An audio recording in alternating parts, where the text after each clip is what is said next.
Olá, galera, tudo bem? Eu sou a professora. Olá, galera, tudo E aí, pessoal, beleza? Vamos hoje com alusões com filmes parte 2. Hoje a gente vai ter várias temáticas e seus respectivos filmes, hein? Anote tudo aí para não perder nada. Vamos que vamos.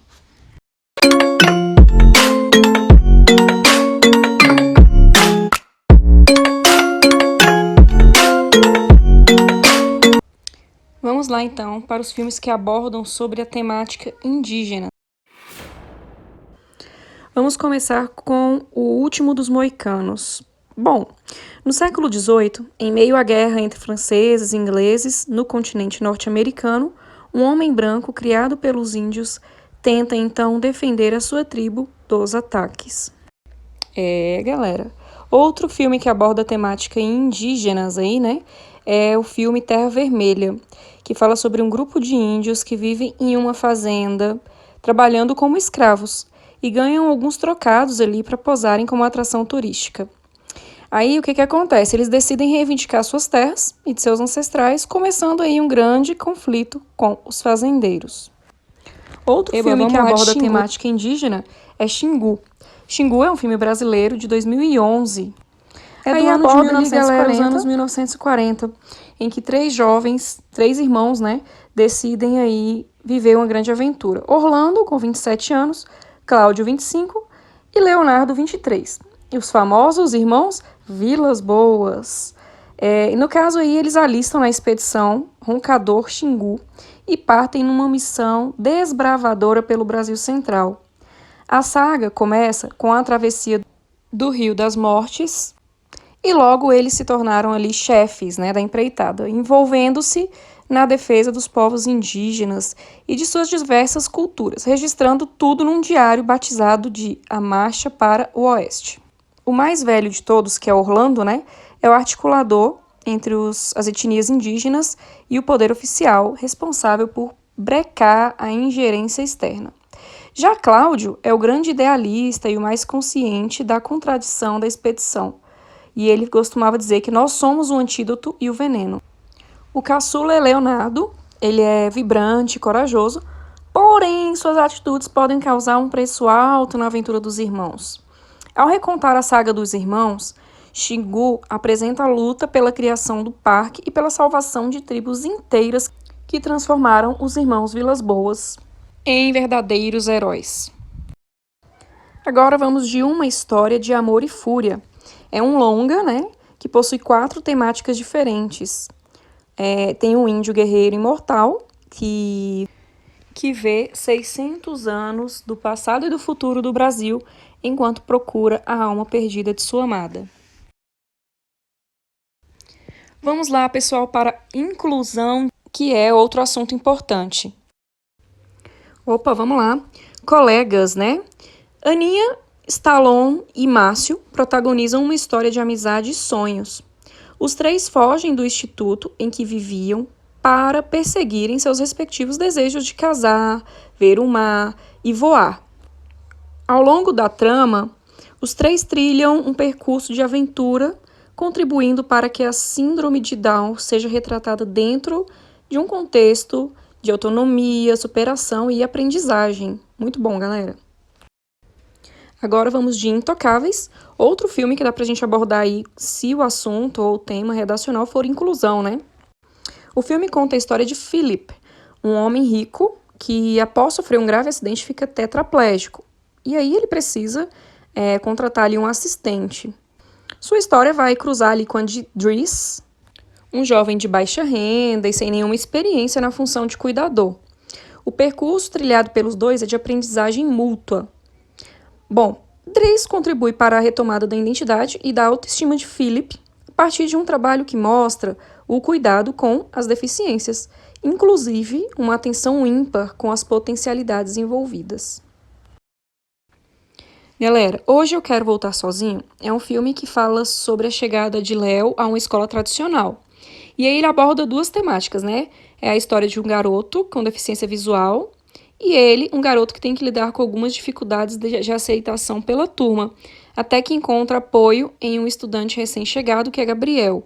E aí ele se envolve amorosamente, né? E aí, automaticamente, o filme lida com 2 importantes temáticas, que é a inclusão e a homossexualidade. E aí há a evidência de o quanto é importante que se construam relações de respeito, colaboração e diálogo. Agora vamos de Sempre Amigos. O filme Sempre Amigos relata a parceria, a amizade e as dificuldades enfrentadas por dois garotos. Kevin, extremamente inteligente, sofre de uma doença degenerativa e, por conta disso, acaba ficando isolado do convívio social e vivendo mais no mundo da imaginação. Por outro lado, tem ali Max, né? Um gigante aí de 13 anos que não tem o desenvolvimento esperado na escola e, por conta disso, é discriminado no ambiente pelos colegas. Bom, pessoal, quando os dois se encontram, uma bela amizade nasce e com ela uma relação de inteligência e força, como um contraponto mesmo, né, em relação às injustiças cometidas nas demais relações de convivência. O último filme que eu vou abordar acerca da inclusão é Meu Nome é Rádio. Todos os dias, ao redor da quadra de uma escola secundária na Carolina do Sul, circula James Robert Kennedy, né, acompanhado aí de um carrinho de supermercado e um rádio. O jovem tinha por prática observar os intensos treinos de futebol americano, liderados ali por Harold Jones, um treinador competitivo, que não tinha olhos para nada além do trabalho, tampouco, galera, para sua mulher e filha. Um dia, uma brincadeira de mau gosto do time, com James, né, o deixa ainda mais assustado e o fecha ainda mais em seu silêncio.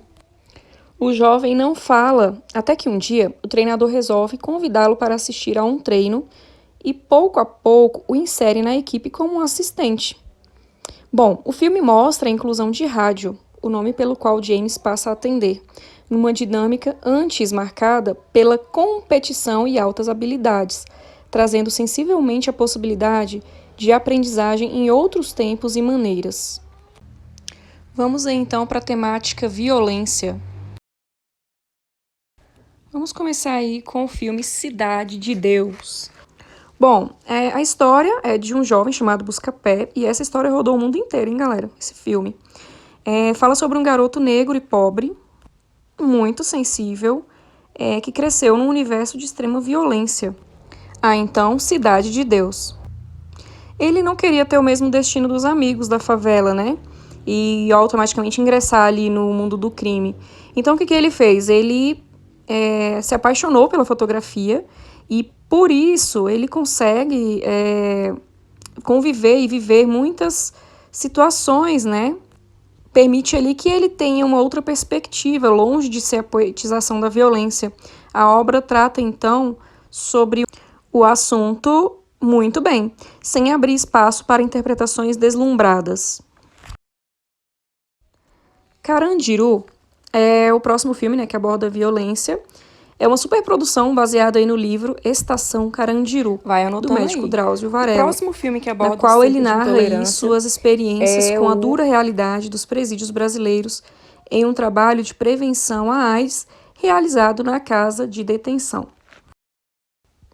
Agora vamos de O Ônibus 174. O renomado diretor, José Padilha, bastante reconhecido pelos filmes Tropa de Elite 1 e 2, iniciou a abordagem da violência no cinema com o documentário Ônibus 174, em 2002. Esse documentário conta a história de um coletivo sequestrado por um menino de rua, com imagens reais das transmissões de emissoras de TV na época, né? Padilha destrincha as falhas do sistema de detenção juvenil e do Batalhão Especial da PM do Rio de Janeiro, o BOPE. O filme complementar a Ônibus 174, o sequestro do ônibus do Rio de Janeiro, rendeu também o filme Última Parada 174, de Bruno Barreto. Baseada ali em fatos reais, a obra mostra com um olhar sensível a vida de Sandro Barbosa do Nascimento, que é o garoto de rua que sobreviveu à chacina da Candelária e mais tarde sequestrou o coletivo na zona sul do Rio de Janeiro. Neste filme, Barreto consegue mostrar todo o percurso que leva o jovem pobre brasileiro, né, vítima de uma violência sistêmica ali, a apelar para atitudes extremas, né, e em consequências criminosas. Agora vamos para Sem Pena. A população carcerária brasileira é uma das maiores do mundo e só aumenta. O filme, então, investiga a precária vida nas prisões do país e os medos, preconceitos e equívocos que assombram o tema. Opa, vamos aí de Tropa de Elite, quem não conhece, né, gente? Em 2007, o diretor lança o que seria um dos filmes mais vistos e comentados do ano, que é o Tropa de Elite. Ela aborda ali uma violência extrema, tortura, violação dos direitos humanos, corrupção e despreparo policial, né, que tomaram conta das telas do cinema nesse ano. Apesar da crítica à corporação, o filme mostra também a honestidade e a honra de uns poucos oficiais que se recusam a fazer parte do jogo em parceria com o crime, né, organizado, orquestrado ali pela polícia. A nossa próxima temática será liberdade de expressão. Anota aí, galerinha. Vamos lá falar sobre O Riso dos Outros. Ele é um documentário brasileiro, né, de Pedro Arantes, e ele fez enorme sucesso nas redes sociais na época em que foi lançado, porque ele traz entrevistas com comediantes, humoristas, quadrinistas, acadêmicos, um deputado, escritores, no caso, né? O seu recorte é a comédia stand-up, o que vem atraindo muitos jovens aí, né, da nova geração de humoristas. E nele eles abordam ali a questão do direito da liberdade de expressão humorística e restrita, né, e absoluta de um lado, e do outro o dever de respeitar os limites. Mas quais? Para fazer humor, caricaturas, ironizar, desconstruir, e no nível mais pesado, né, que é de insultar o outro. Vamos aí de Viagem de Ioane. A blogueira cubana Ioane Sanchez construiu seu primeiro computador e criou um blog mesmo sem ter acesso à internet em casa. Hoje, sua página recebe milhões de visitantes por mês, depois de anos tentando obter permissão para viajar. A principal opositora dos irmãos Castro dentro da ilha veio ao Brasil, onde encontrou muita polêmica a fim de discutir a liberdade de expressão no mundo atual. Agora o filme é A Entrevista.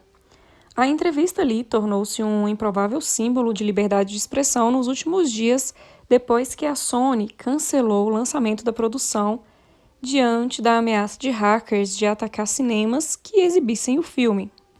Nesta comédia de ação, Dave Skylark e seu produtor Aaron têm um programa de TV apelativo sobre celebridades chamado Skylark Tonight. Eles descobrem que o ditador norte-coreano Kim Jong-un é fã do programa e decide fazer uma entrevista com ele, na tentativa aí, obviamente, né, de legitimarem-se como jornalistas. Enquanto Dave e Aaron se preparam para viajar para Pyongyang, eles têm seus planos mudados aí pela CIA, que os recruta para assassinar Kim Jong-un. Agora vamos para um bem interessante que é meio ambiente. Uma verdade inconveniente. Este filme, galera, ele é um documentário, né, norte-americano de 2006. Foi dirigido ali por Davis sobre a campanha do ex-vice-presidente dos Estados Unidos, Al Gore, para educar os cidadãos do mundo acerca do aquecimento global, através de uma apresentação de slides que, segundo o próprio, ele realizou mais de 1000 vezes. Agora vamos para A Era da Estupidez. Ele é um filme híbrido ali, né, que tem a mistura de documentário, drama e animação. E ele fala de um homem que vive sozinho num mundo devastado ali em 2055. E aí ele começa a ver imagens de arquivo a partir de 2008 e se pergunta por que não nos salvamos quando tivemos chance, né? As filmagens que ele analisa consiste de reportagem ali mostrando os efeitos das alterações climáticas que estão entrelaçadas com 6 histórias individuais.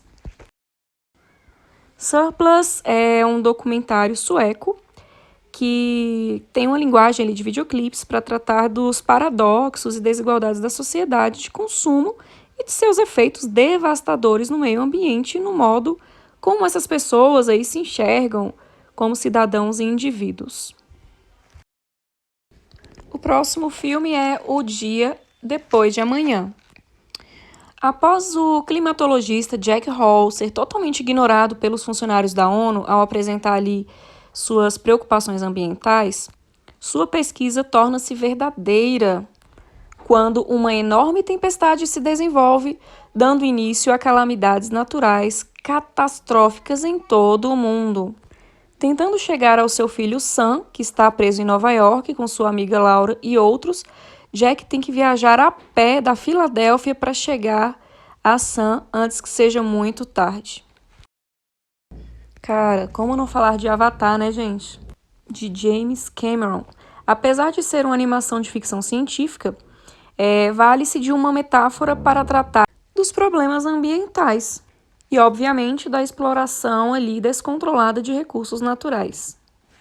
Logo, a gente percebe aí, gente, que a gente pode utilizar a animação sim, hein? E aí, galera, gostou? Agora é com vocês. Se tiverem alguma dúvida, deixem nos comentários que eu já tiro para vocês aí as dúvidas. Aproveite aí, já se inscreve no canal. Ok, galera? Então é isso. Um grande abraço.